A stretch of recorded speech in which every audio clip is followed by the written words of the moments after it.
Olá pessoal, essa é a nossa segunda aula e aqui nós vamos tratar dos sinais e sintomas e das principais síndromes pulmonares. É extremamente importante que nós nos deparemos ou nós valorizemos os principais sintomas, que são poucos e que vai dar a história natural de várias doenças. Por exemplo, a tosse é um dos principais sintomas e talvez o primeiro sintoma que a gente deve ser avaliado quando se pensa numa doença pulmonar. Tem que ser caracterizada, não só falar tosse, o paciente está com tosse. Não, falar que tipo de tosse que é, tosse produtiva, tosse seca, que hora que aparece. Importantíssimo saber o que melhora, o que piora. São os fatores agravantes ou os fatores de melhora daquela tosse. E o horário de aparecimento também é extremamente importante. Outra coisa é saber se tem expectoração, se tem catarro. E aí qualificar essa expectoração pela coloração, pela quantidade, pelo horário de aparecimento também. E se tem algum tipo de odor, também isso é bem importante, principalmente as infecções bacterianas. A dispneia, ou falta de ar, às vezes confunde um pouquinho com as doenças cardíacas ou outras doenças que cursam com dispneia. Mas a dispneia, para a gente pensar numa doença de pulmão, tem que ter acompanhado com alguma outra coisa. Por exemplo, a tosse ou a expectoração. Dificilmente uma dispneia do tipo doença pulmonar não tem outros sintomas especificamente do pulmão. Naturalmente, a dispneia também, pela mesma característica, devemos intensificar ou qualificá-la de maneira adequada. Por exemplo, que hora que aparece mais, se é com esforço, se é com grandes esforços, moderados esforços, ou pequenos esforços, ou até ao repouso. E o que melhora essa falta de ar é extremamente importante e também descrever claramente se essa falta de ar está acompanhada de outros sintomas. Outro sintoma importante, bem típico de pulmão, é o chiado ou sibilo. Nós temos que caracterizar o sibilo principalmente se tem acompanhado de outros sinais e sintomas, como tosse, expectoração ou falta de ar, e também pela forma de aparecimento. Se é um quadro agudo, após exposição, após uma infecção, após uma virose respiratória, como agora nós estamos tendo o problema do coronavírus. Ronqueira. Ronqueira é quase igual ao sibilo, só que o sibilo é mais agudo e a ronqueira é mais grosseira. Enquanto o sibilo nos fala favoravelmente à lesão de pequenas vias aéreas, aqui na ronqueira, isto fala favorável a grandes vias aéreas. Então você tem que pensar em doenças de traqueias, ou as traqueites, ou brônquios de primeira ordem, grandes brônquios. Outro sinal importante é o hemoptoico, ou hemoptise, presença de sangue no catarro. O paciente tosse, sai o catarro misturado com sangue, hemoptoicos. Se sair o sangue vivo, sangue puro, nós chamamos de hemoptise. É ruptura de pequenos vasos, às vezes, ou às vezes de aneurismas, microaneurisma que se fala no pulmão, pelas doenças pulmonares, crônicas principalmente, pode causar volumosas hemoptises. Outro sintoma que muitas doenças torácicas têm, respiratórias, mas que confunde com outras doenças, por exemplo, cardíacas, dor muscular, a mesma ansiedade pode dar dor torácica. Então, nós temos que classificá-la com intensidade, local da dor, se é ou se não é ventilatório dependente. O que é isso? Se quando a paciente respira, inspira e expira, principalmente na inspiração, ele vai piorar a dor ou não. Então, a gente chama isso, quando piora, a gente chama essa dor torácica do tipo ventilatório dependente. É bem clássico esse sinal de dor torácica típica de pulmão. Na anamnese, inicialmente, nós valorizamos bastante alguns dados importantes, como profissão, se o paciente tem algum contato com algum produto, com alguma coisa que vai alterar a sua dinâmica pulmonar. Carvão, produtos químicos, mexe com inseticida, mexe com algum produto irritante da via aérea.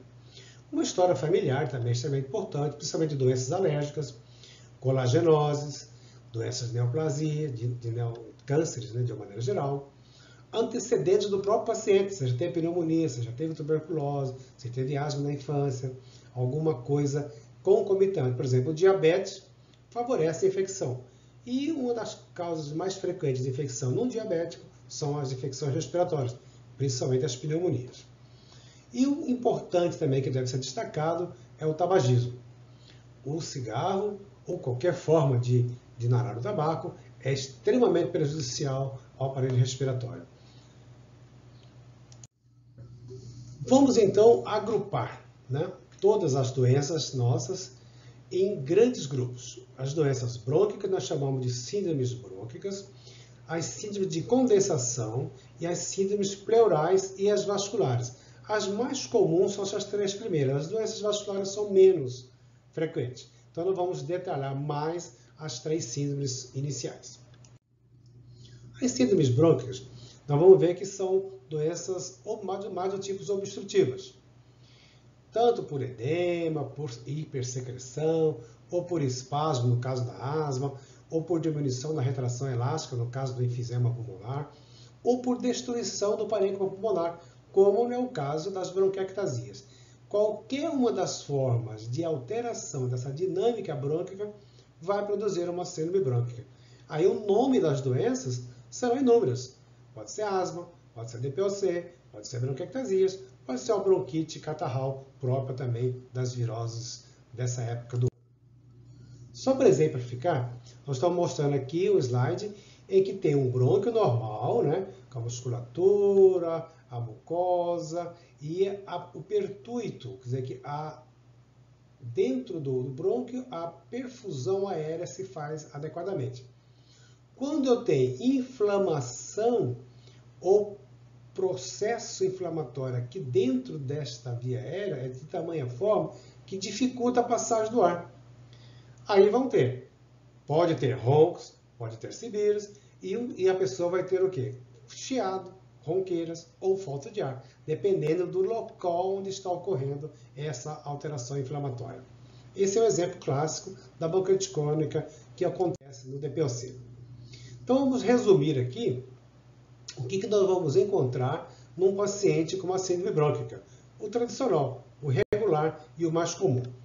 Nós vamos ter um paciente com hiperpneia. Ele vai ter uma frequência respiratória aumentada, taquipneia, mas também vai ter o quê?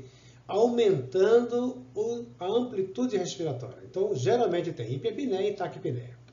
Na palpação, nós vamos ter presença de frêmitos. São as secreções intrabrônquicas que estão produzidas nessas síndromes brônquicas que nós vamos ter aquela sensação tátil, né, de frêmito.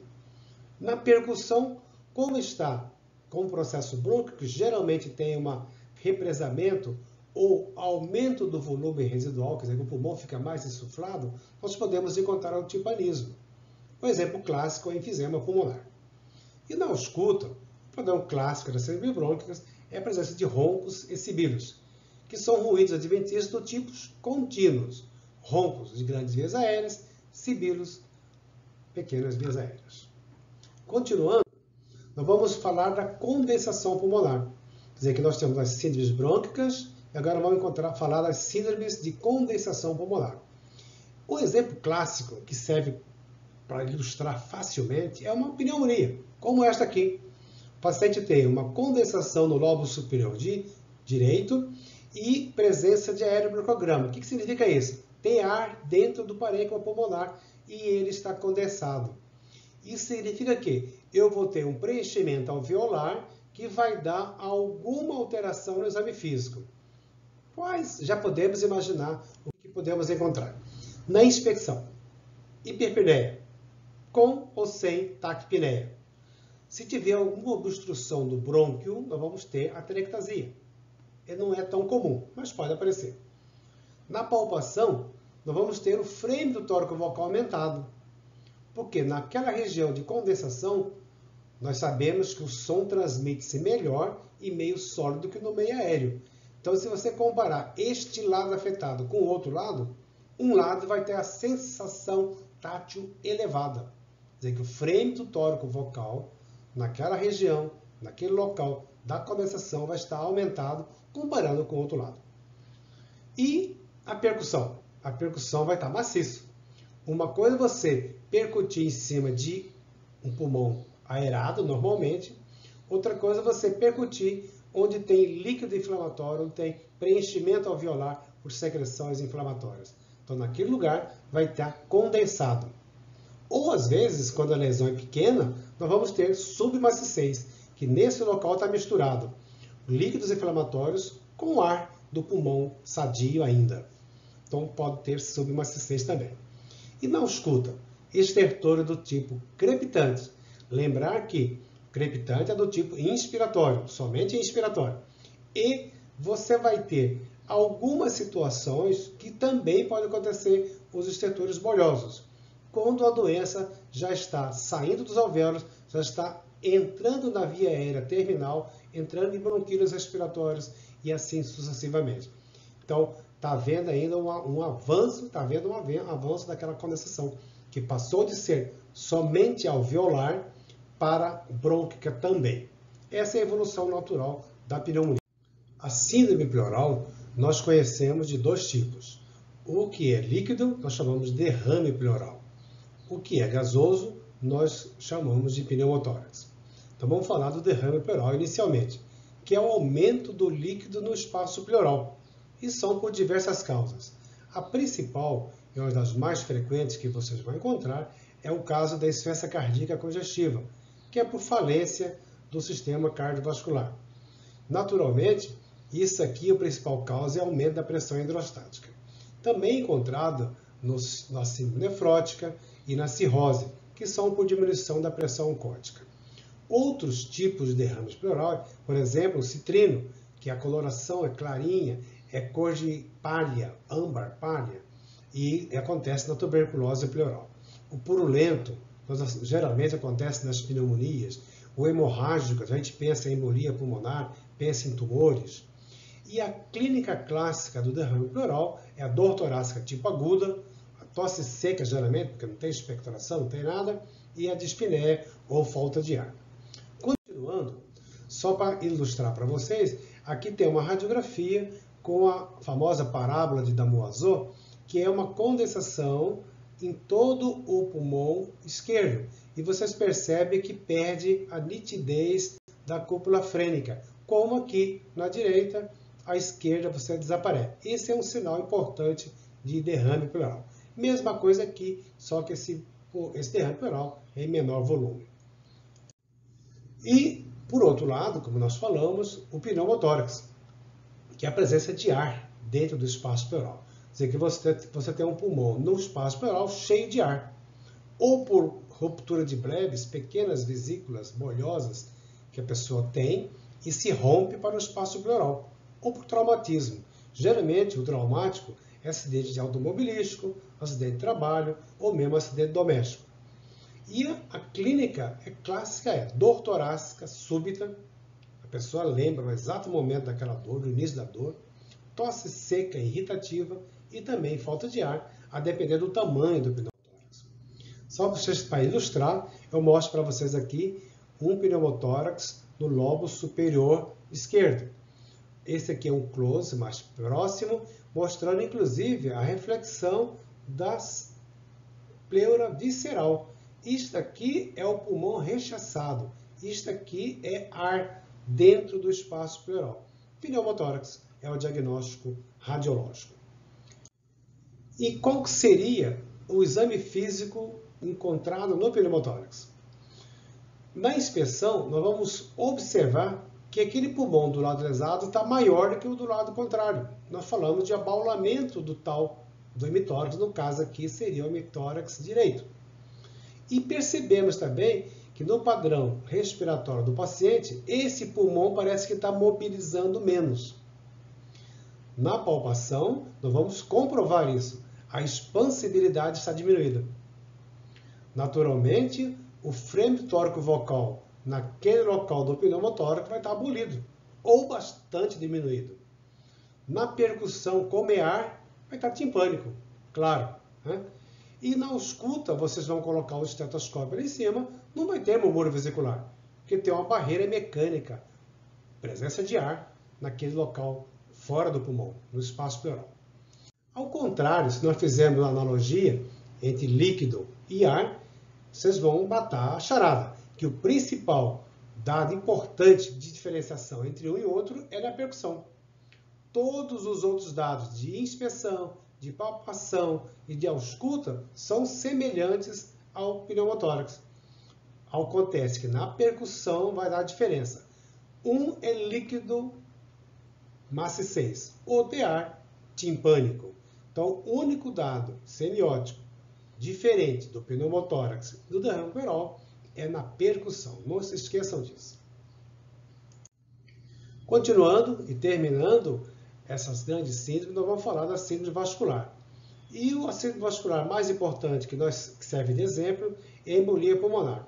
Naturalmente, não tem um padrão clássico da embolia pulmonar, que ela pode ser manifestada de todas as maneiras. Inclusive, ela pode fazer derrame pleural, ela pode fazer uma condensação pulmonar, ela pode manifestar também como uma síndrome brônquica. Mas, de qualquer maneira, nós observamos ou pensamos em síndrome vascular quando tem fator predisponente para isso. Vocês vão aprender muito lá na frente sobre essa doença. E tem um dado importante, ela tem uma presença de uma trombose vascular em algum local do organismo, principalmente nos membros inferiores. Vamos ver aqui um exemplo. Tem um edema na perna esquerda do paciente, você vê que claramente está mais edemaciada. Esse edema, característica dele, só para recordarmos a inspeção geral, é um edema quente, com sinais inflamatórios, doloroso. E este processo de trombose, ele às vezes destaca algum pedaço, ou todo o êmbolo, pedaço desse trombo e pega a circulação e vai para o aparelho respiratório, vai para o pulmão. Aí dá síndrome vascular clássica, que é a embolia pulmonar. Quer dizer que o êmbolo pulmonar, ele sai de um local de trombose, principalmente trombose venosa do membro inferior, e vai para o pulmão.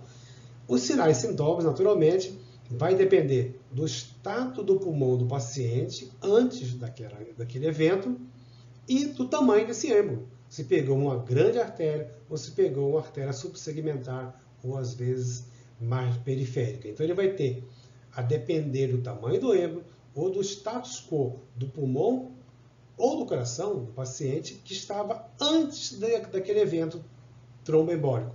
Aí a repercussão hemodinâmica vai depender desses dois fatores. É extremamente importante e vocês vão perceber que lá na frente, nas suas próximas etapas, essa doença será com certeza discutida novamente. Era isso que eu tinha para falar das principais síndromes. Muito obrigado pela atenção e até uma próxima oportunidade.